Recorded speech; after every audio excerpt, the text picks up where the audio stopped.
this team now could have some after scoring 31 points. Sure. And really controlling that game. I don't think that Northwestern was ever in it after the first goal line stand. No. Even though it was 7-3, Michigan State seemed to have the game in hand, and then when it scored just before halftime and then scored again in the third quarter, the game was over. Right. So confidence for a quarterback, let's say. And you can throw the ball up and down the field, complete a lot of passes, but your confidence of getting the team into the end zone, and it may not be something you do. Quarterback isn't responsible if the left tackle holds. Sure. Right? Sure. Quarterback isn't responsible if his receivers drop 7 passes. Correct. But all of those things come back that the quarterback is the guy who is judged. People want to know 2 things when they talk about offensive performance. Who's the quarterback and who's the offensive coordinator. Right? Okay. So Michigan State, fans have seen Brian Lewerke before in 2017. They saw him beat Michigan. They saw him lead this team to a big bowl win over Washington State and produce 51 points in that game. Right? But they also saw him last year when he couldn't throw the ball from you to that window. Sure. That window's pretty close, Jack. Yeah, not far away. So fans are waiting to see which Brian Lewerke is. I think he answered some of those questions last week. You know, I think when we talk about this confidence, I think there's a pre-Apple iPhone confidence and a post-Apple iPhone confidence. What am I getting at? Talk about the generation that can hear more, see more based on what people say and respond to. And yourself, along with the Hall of Fame coach who's right on campus, I got a chance to see in the second day of practice yesterday, probably would agree and say the same thing. It shouldn't matter. I think confidence really comes down to what these young players are seeing on a regular basis, what they're hearing about their performance in a way that is not just 1 or 2 people saying it compared to a whole social media platform saying it. And then what kind of mental fortitude they had. Now, a lot of people who've been around these sports for a long time, they won't buy that. Right. They won't go for that. Right. They say, hey, just toughen up, do what you have to do. But I think it's something to be said about a 17, 18, let's say 19-year-old athlete who's in a stadium with 60,000 to 110,000 people. And then on top of that, 2 to 3 times more people are going to tweet about it, put it on Facebook. I think those things affect your performance. Because the last thing I'll say on that, they're not just thinking if I throw this pass, he may drop it. They may be thinking if I throw this pass and he drops it or is intercepted, I'm going to hear about this for eons and eons. I would hope that my players are tougher than that, but I understand what you're saying, and I wonder when fans boo the home team and boo the officials, they can do that kind of stuff if they want. They did that at the end of the Arizona State game. But when they start booing their team, what impact, if any, does that have? Do the players hear that? Do they process that? Do they start to lose confidence? Are they that fragile? Right. Well, I think the first thing that's going to happen is a veteran coach is going to say, hey, don't worry about that. Block that out. Right. Easier said than done for a person who's never experienced that. And that same coach who probably grew up playing Coleco and Atari is talking to a kid who may have, 1,000 followers on their social media who are inboxing them, direct messaging them, saying all kind of horrible things about them and their unborn children. I think it's a different perspective. It is easy for someone of our generational values, the fire and brimstone type coaching style, to say, hey, just block it out. But we don't have all those other ancillary things out there that come in and go over and over and over again.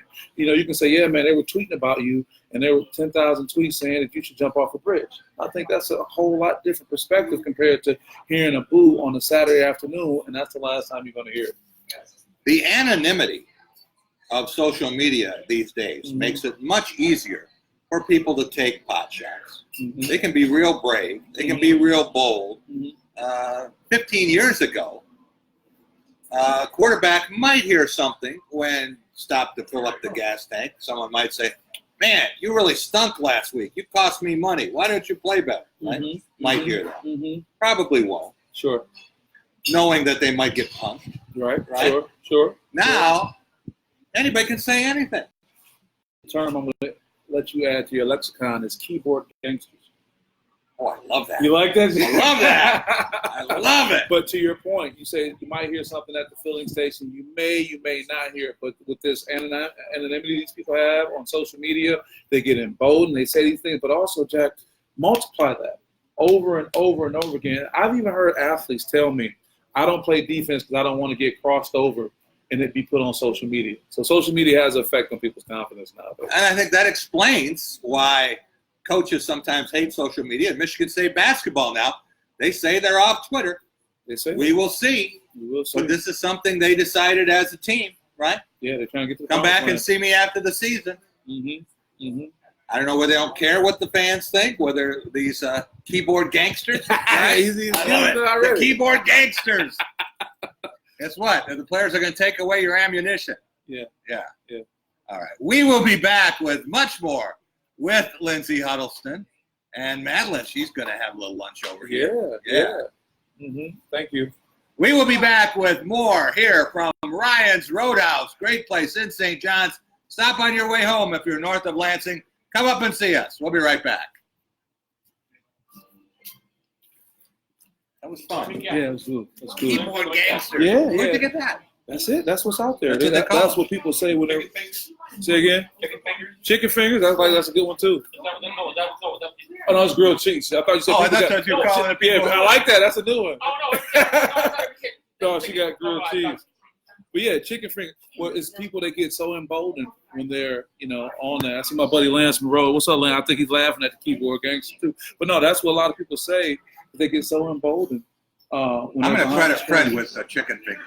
There's no repercussion. No, not at all. It's one thing, to be a 5'6" guy with 120 pounds, bouncing off to an offensive lineman, who you don't have to walk up to and say this to, because you never say it to his face. No. You would never say it to his face. But you got an avatar that's a different name. It's not even you. Everything's anonymous, but you're out here. Well, the term is trolling. They're trolling. They're just watching people's social media. I totally know that. I don't tweet nothing. I'm not Facebook and that stuff. Yeah. But then, some kids, it's funny, I was with some young people today, and, you meet some person and you want to get their spec. What do you do? What's your background? Some people say, how many followers you got? That impacts your status. Oh, you don't have much going on. You got a small amount of followers. They want to know how many followers you got. And even though you can go and literally buy followers, you can get some app that can help boost your followers. So you have all these, It's like credit card when you help me raise your credit score. No, it's not. Yeah, right. Right. Keith Tate in the building. Keith over there doing a great job with the freshman program at Waverly. Also, Frederick Hoffman. Hey, Ben, thanks for making sure our technique was right and our technical things were going on. James Walls, how you doing, fam? Forrest Boyer, we know that name. Hey, Forrest, how you doing? Yeah. Want to see if you want to do a road trip in a week or two, man. Can't Then, hear you. what's up, Charlie? How you doing, buddy? Got all these great people. I see Fred Hoffman. That's my guy. Terry Benton. Kalamazoo, way to go. Got all the folks following, showing support. Honey, how you doing over there? Is it good? You gonna save a French fry for Daddy? Yeah, she said one. All right, Steve, you out here? I got to work tonight, so I got to go. Thank you, Fred. Good to see you, man. Always. Good to see you. Good. All right. Hope they come back. Nah, it's 10 to 4. Bottom of the 8, 2 hours runner. Be a great rally. Give them something to cheer for when they. Every time they give him a leave, he decides, well, what? I haven't pitched softball in a while. He just gets back and gets back. They could still get 50 wins if they sweep the White Sox. All right, I'll take that. They got 46 now. What do you think? I got nothing else. 46, 47, 48, 49, or 50? We'll be the 40. Look again. Madeline.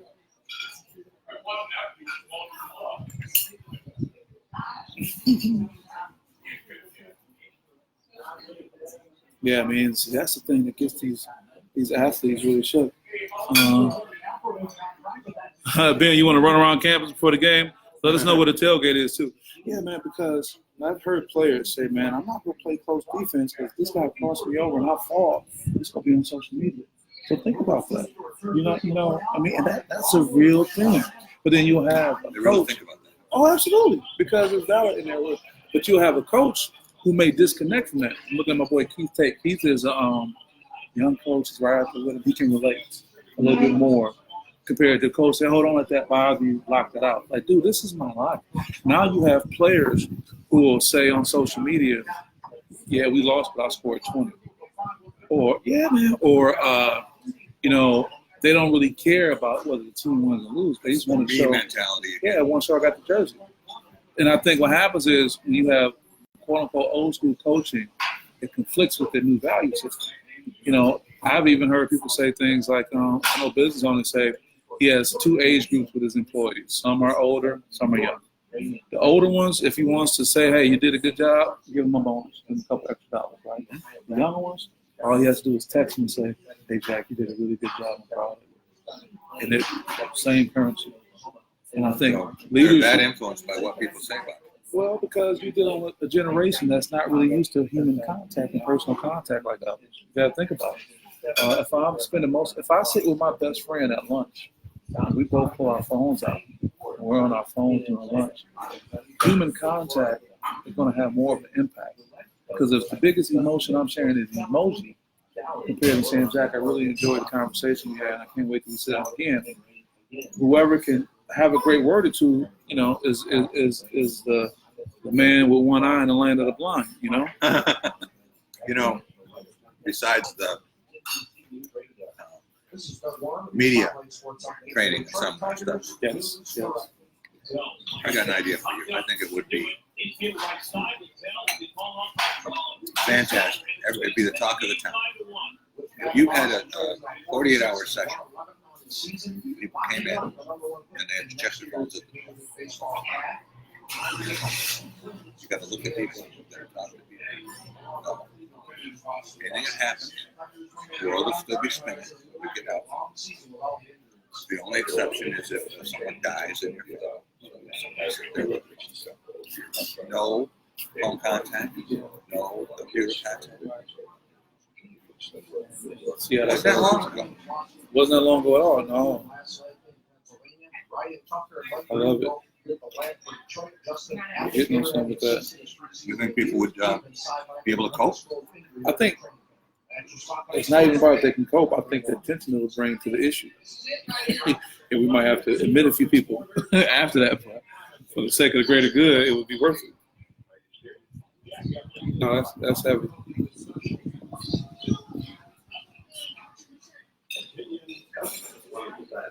You eating, baby?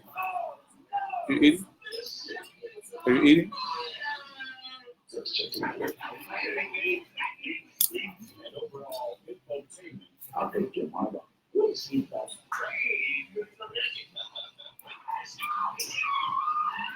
Mommy says hi, baby.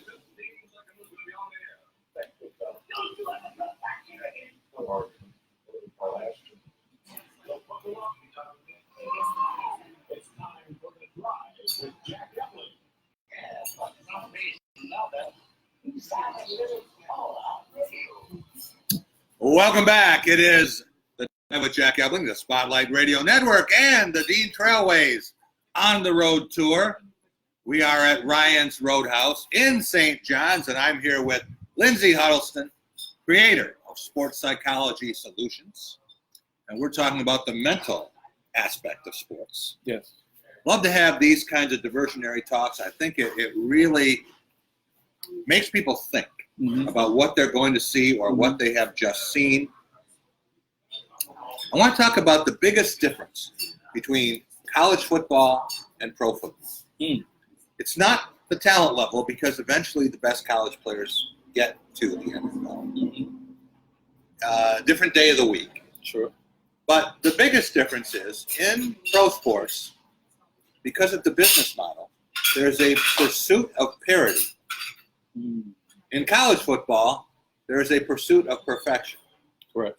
And the pursuit of parity is reflected in the NFL with a common draft. The worst teams get the best new players. Right. In college, the best players in high school don't go to the worst teams. They go to the best teams. That's why in the NFL, it's like a big bag, right? They shake everything up, right? And then it spits out the playoff teams.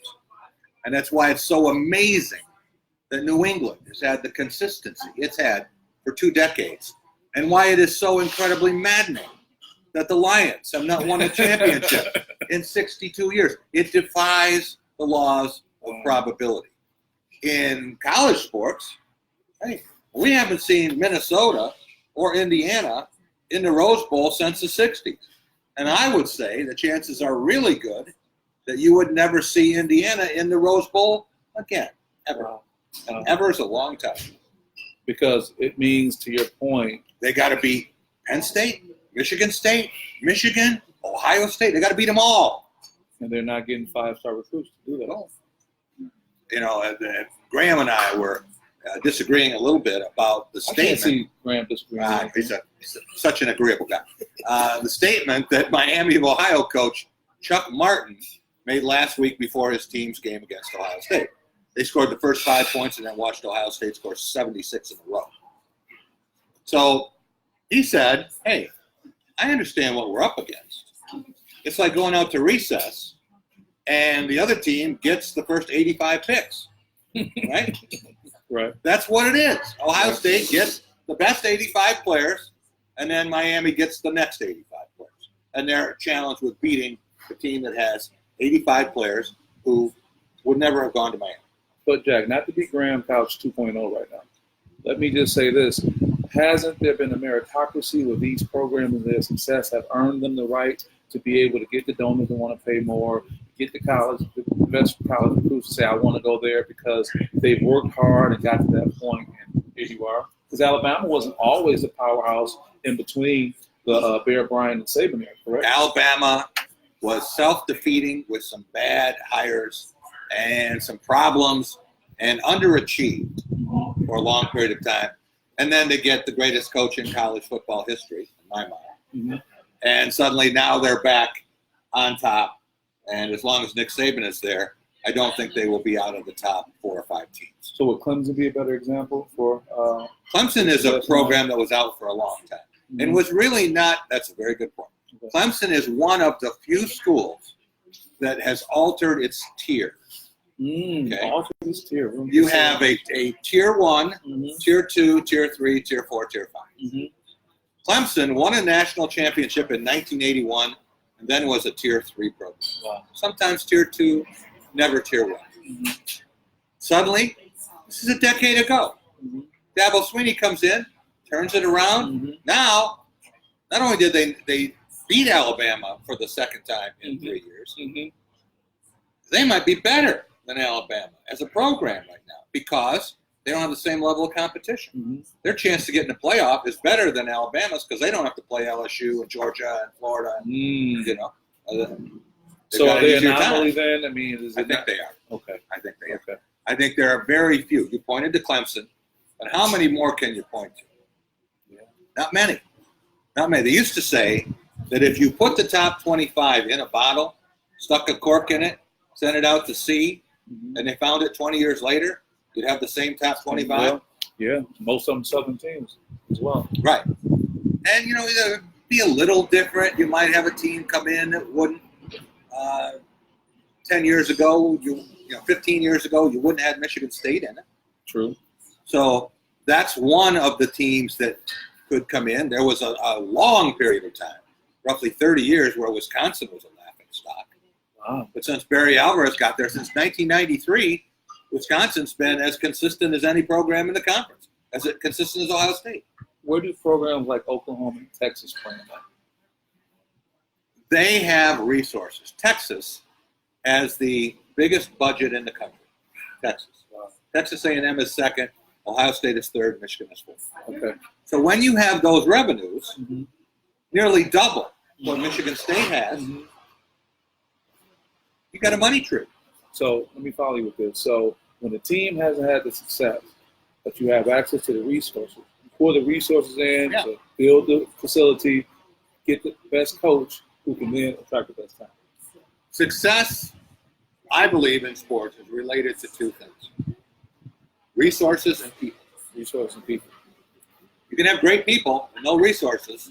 That'll be tough. Yeah. They'll maximize it. They'll probably overachieve, Right. but they'll never reach the top. Okay. You can have all the resources in the world, but if you've got bad people, You've got fighting, you've got friction, you've got chaos, you've got incompetence, you've got bad character. Then all the money in the world isn't going to help. Not going to help. So you have people who just fall short on the expectations of what they really could be. But I think in the pros, Lindsay, you have everything designed to make all the teams between 6 and 10 and 10 and 6. That would be a great year for the NFL. Would love it. Because it'd have every team in well into December, into Christmas, in playoff contention. And you can sell as much advertising as you need, right? Yeah. Now, a lot of people don't like that because they would say that's just mediocrity in depth. But the idea that, hey, you've got a common draft, you've got scheduling where good meets good across the divisions. Right. The ones play the ones, the fives play the fives. Right. You have a revenue share where the worst team in the NFL is going to show a profit. Worst team. The worst team. That's true. That's true. You've got a deal in college where, hey, it wasn't long ago. Doug Warren, you'll remember this. We were talking seriously. We had an interview on the show whether Eastern Michigan was going to continue football. Right. We had an interview on the show with Nick Bogdanovich last year about whether UNLV was going to give up football. So what's happening now? Eastern Michigan wins games 3 straight years against Big Ten teams. Don't know how they did it, but they did it. And UNLV now, because the Raiders moving to Las Vegas, they're going to be a tenant in that stadium. It's like a blood transfusion for UNLV. So there are things that can change the narrative, but it's hard to change. It really is. I want to go back to what you started this out with when you made the comparison between college football and NFL football. Obviously the money. But I wonder if the carrot factor plays a role. Now, you're going to have so many players in the NFL who are going to be top Peyton Manning-esque type players, make all this money. Then you're going to have that group in the between who's going to have 3 to 5 years in the NFL, and that may be it. So, short of people getting those big contracts in the NFL, do you think the lack of a carrot like college players have, meaning I'm motivated to try to go to the next level, is why there's a big difference too? College players are like, hey, a college coach can sell the kid by saying, you better buy in or I won't play you on Saturday and you won't get a chance at your dream. Compared to the NFL, it's like, look, all I got to do is maximize my years, see if I can make as much money as possible, and I'm set, get some endorsements off the field, and be more business-minded compared to the collegiate player who's chasing that carrot to be able to get to the next level. Yeah, there's a lot to that. But here's the reason that all holds. What's the minimum salary for a college player? It'll be zero. It would be zero, right? If they're a walk-on, they're not getting a scholarship, it would be zero, other than the feel-good factor of being part of a college football. The perks of the uniform, the sweatsuits, eating, great meals after games, etc. Yeah. What is the minimum salary for an NFL player? I'll tell you, it's $480,000. That's a motivator. I don't know what you think a lot of money is, but to me, that's a lot of money. I would consider that a lot of money. Most people in the world would. So that should be a self-motivator now for an Antonio Brown who wants to squander all the money that he was in position to make, 20, 30, 40 million. Sure. He's made 70 million, doesn't have any of that left. Right. But for a college player, $100 matters. It does. Means a big $1,000 matters. $100,000 really matters. Game changer. That would be 1/5 of what an NFL player makes in 1 year. Wow. I get that. Well, it's very interesting. I won't be lost on what you stated about, the real big difference between those and how you got one going after the money compared to the other doing that. I just think I just don't see what the big change is going to be. Can you go back also and you kind of talk about teams that had great resources but not the right people? Can you give some examples? Yeah, I can say Texas. Texas won the national title. Sure did. Back in 2000, 2005 Longhorns. Is that Vince Young? Yeah, exactly. But more often than not in the last 30 years, Matthew McConaughey has been disappointed. Sure.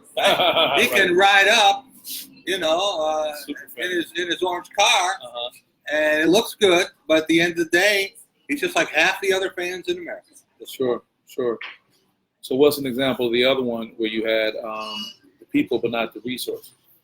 Was that a Boise State at one time? At one time, yeah. And I think there are programs in almost every conference where you can say they overachieve. They don't have the same level of talent, but the coaches do a phenomenal job. The players have bought in to the system. And you see the fact that eventually they wind up in the NFL. So maybe that's their motivation. If someone is fortunate enough to have a friendship with Jack and they say, my son or daughter is being recruited by X school, and do you mind stopping by when this coach comes and it's one of those schools you described, the Boise State S? Yeah. You know, what has to be the selling point to make you say, hey, that's maybe where you want to give a shot at? I think so many people make decisions about where they're going to play college football or basketball based on the externals. Okay. I think you need to make the decisions based on the internals. Okay. Number one is, who wants you? Who really wants you? You go to some school, maybe they'll take you. Maybe they're your plan B guy. But you're not really their guy. Okay? If you've got a coach or a program that you are important, you're the key. That should matter. Also, how do you fit? Do you fit in with that environment? Right. And where would you be happy if you suffered a career-ending injury the first day of practice? I think a lot of people don't take those things into perspective when they make good decisions. Well, they think about television. They think about championships. They think about all of those things. Or and what half of them wind up. them. Yes, exactly. Right, because it's status. Yeah. What you talk about, it's the reputation. It's, hey, I'm a big shot. I go to so-and-so. Right. Half of those players wind up transferring or sitting on the bench for their whole career. Sure. Or go from that, Power 5 D1 down to a mid-major, where most end up finishing their career if they do it all. Let me give you an example. Matt Seibert, the tight end, who caught the 2 touchdown passes, right? Sure. So he's on scholarship. He has a full athletic scholarship, going to give him 4-5 years of education, paid for. Right. Everything's good. Right. Not happy.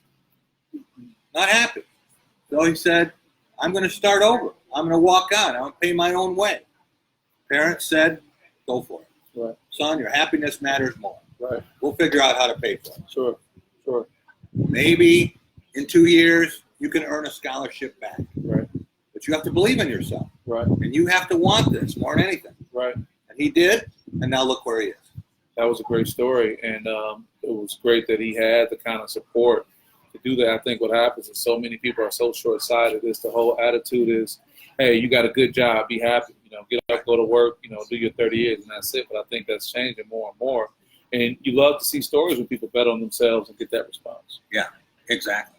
One of the things about college football and basketball, Lindsay, and that may be changing. Now California is going to allow name, image, and likeness compensation. Don't know what the NCAA is going to do about that. Are they going to exclude all the California schools from the championship? Say, you're not going by NCAA rules, you're not in NCAA competition anymore. Then what we watch at 9 p.m. if they exclude all those folks? That's going to be tough, isn't it? You're watching something else. But that's a decision, and we'll see how that all works out. But right now, you have college players who are getting the same. An athletic scholarship is an athletic scholarship. Now, could someone get $100 handshakes in the parking lot? Those happen. Those happen, believe it or not. No, it happens all the time. And do some players have more fame, notoriety? Do they get more attention on campus from the opposite sex, right? Or whatever the case may be. Yeah. Sure they do. Right. But it's different from being in the pros where someone's making $480,000 and someone's making $40 million. Right. No, it's something to be said about that. Going back to the NCAA and what they're going to do, I mean, this can be a game changer indeed. As they say, even in politics, as California goes, so does the rest of the nation. So you wonder if they're going to try to isolate this, or what they're going to do, or what kind of exemption they're going to make, or what other states are going to prepare themselves to get on board. What do you see the state of Michigan fall on something like that? I don't think there's any movement afoot to do that in the state of Michigan, but who knows? Things catch on, right? You can look at any level. Hey, what is the big story this week? Turn on the radio or television, what's the first thing you see? It has to do with potential impeachment Right. hearings, impeachment inquiry. Right. What's going on with the Ukraine, right? Right. So a week ago, how many members of the House of Representatives had come out in favor of this? 100 or something. Mm-hmm. Now, it's a majority. Things change that fast. True. I'm not passing judgment on who's right, who's wrong. I'm just telling you, things can shift in a New York minute. Sure. The same thing could happen with this. Yeah. I got a feeling there's a possibility that's going to be a huge topic. So probably want to dig in a little bit more and be ready for that. And I'm curious if it does become that, well, who will be the spokespersons in this region, in this state? Will it be the conferences? Will it be the coaches? Will it be parents? I'm just curious to know what voices do you think we may hear? You'll have a ton of different constituencies. You'll have the conferences, which are basically unions of schools. Sure. You'll have the individual schools. Some of them may say, okay, we got money. We'll pay the players. Mm-hmm. We'll let the players go off and make their own money. Mm-hmm. Some of them may say, this is not the collegiate model. This is an amateurism. This is not what we are about. Mm-hmm. I know a couple of administrators who said, we'll shut the damn thing down. I don't know how long they'd be presidents. Sure. But they said, we are not going to compensate athletes like professionals. Now, Well, some people might say they're already doing that. well, are we putting air quotes around the term like professionals, meaning that we won't compensate them the same, but there'll be some type of reward or just a different name? They say there already is a reward. It's called an athletic scholarship. Jack, I don't know where you fall on that, but when I hear that sometimes, it's a great talking point in my view, but with so many other things that take place. I think you need to get into a discussion with Thomas. Well, I can't do it in this practice. He'll kick me out. We have to find a neutral ground. Doug, that caught your attention? Get Doug going on this. Look out. We'll be right back with more. Stop out and see us. We're at Ryan's Roadhouse on M21. That is State in St. John's. We'll be right back. This could be big, man. I mean, where do you think that's going to fall? NCAA might have to give some weight. Well, they got it in the coffers, and they can get it back in the season's time. All it takes is one. What is this Players Classic or whatever, the Kentucky, Michigan State? What is that going to net? Well, then you get into the whole thing, and this is either used as an excuse, or maybe it is, I don't know, but the courts with Title IX have ruled that an athlete in a rowing team has to make as much as a quarterback on a football team. But the counter to that I hear is that, if you have a self-financed program like, the basketball and football team in Michigan State, they can separate, because they're going to have to, because to say that it doesn't matter. It's Title IX. Title IX. Any they might.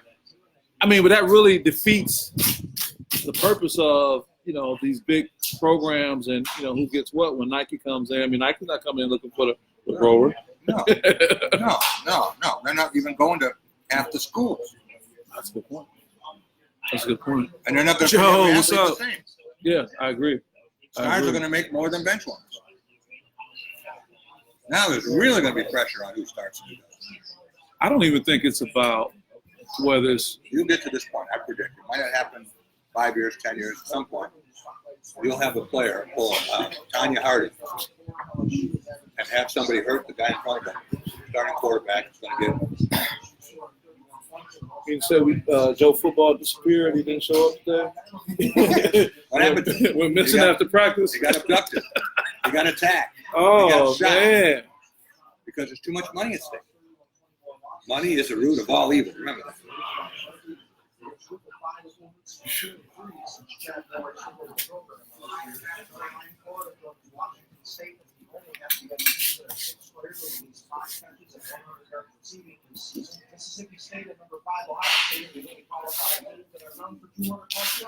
Tigers lost 10 before.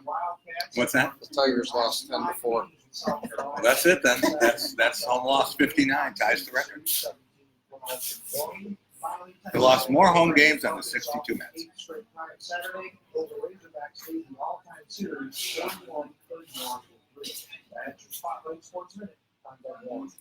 I won 22 times out of 81 games. Amazon now ships Echo devices. The Echo Studio is a better sounding speaker. The Echo Flex is plugged into a wall outlet to give you extended smart resistance. Echo Flow is a voice controlled flashlight. Amazon says Alexa got real celebrity voices. So after several of the actors being the first one, We need to get you an Alexa deal where you can do the voices, Jack.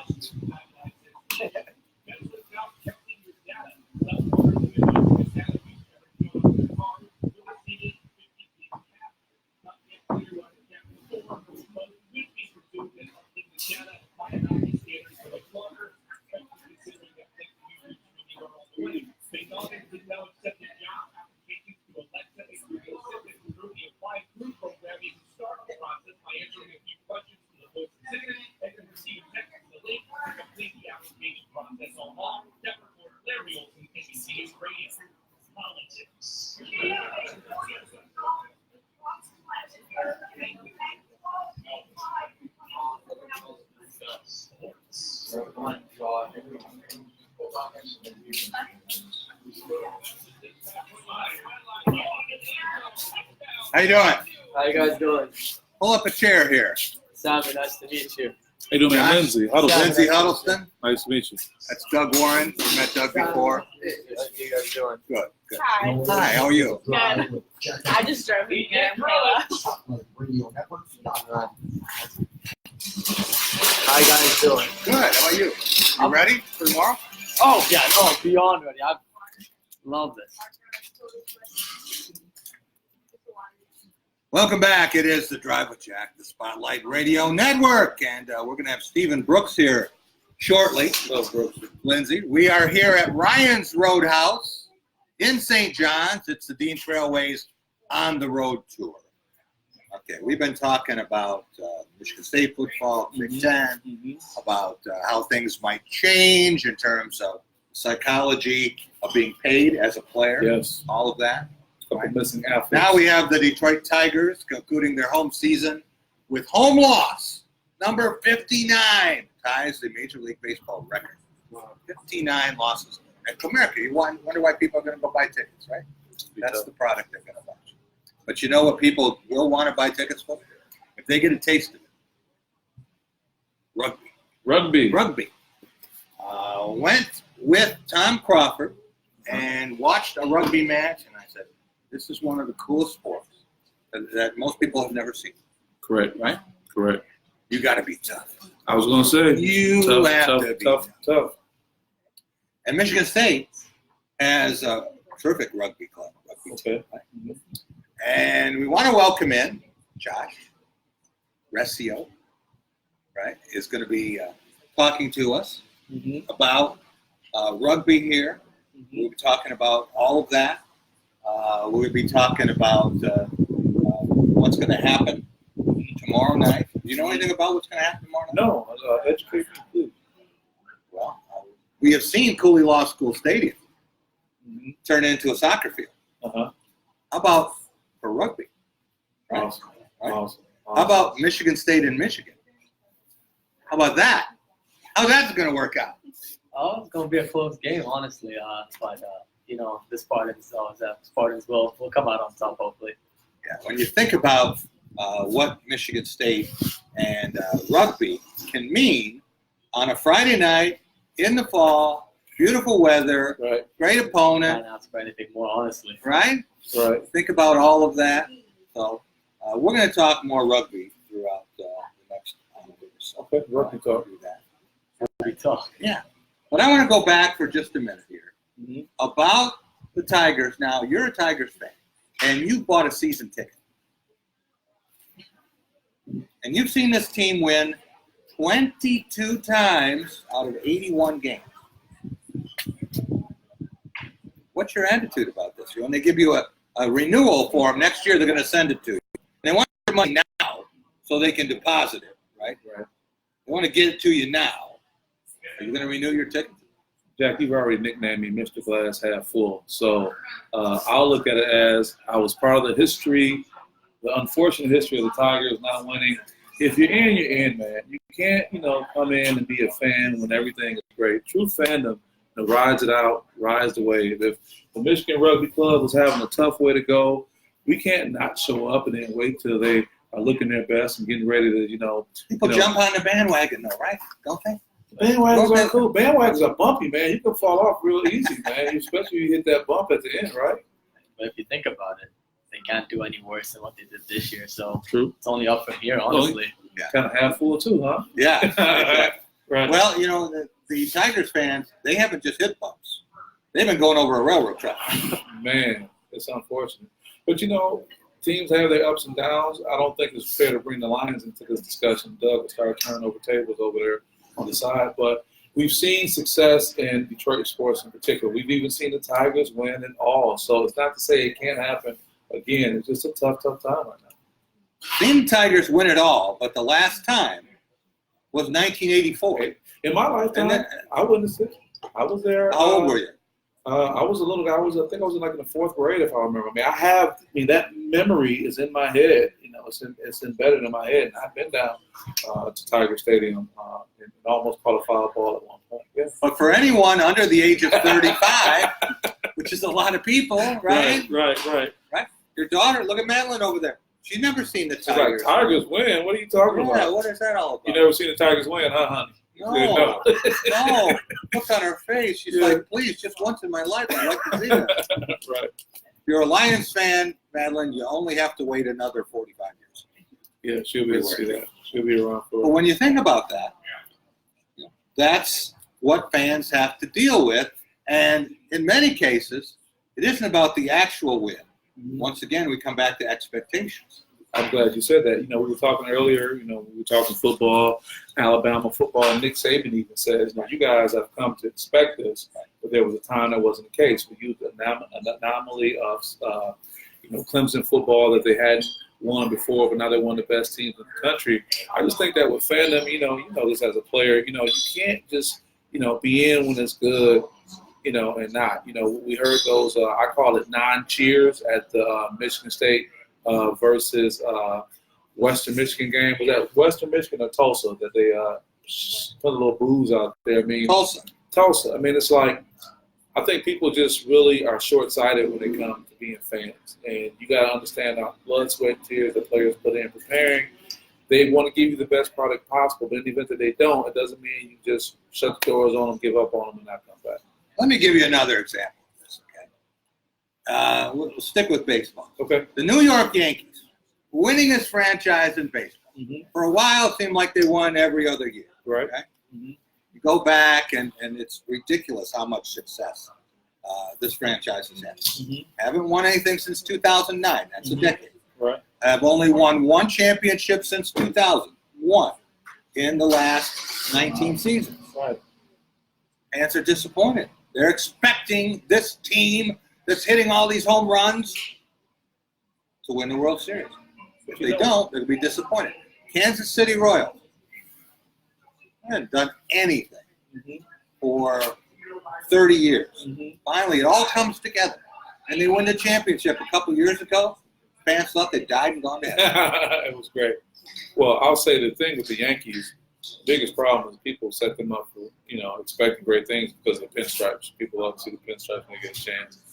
Some programs are just iconic, and when you, even with the LA Lakers, not to get away from baseball, but you got these iconic programs that once people have seen, winning and tasted it, that's what they expect, and they come to expect that all the time. It's also based on culture. Like you have a city like New York, you have a city like Los Angeles. Like you go, the saying, if you can make it there, you can make it anywhere. Sure. Yeah, it's a winning mentality. So you have a team like New York who's like accustomed to winning, who live in Manhattan.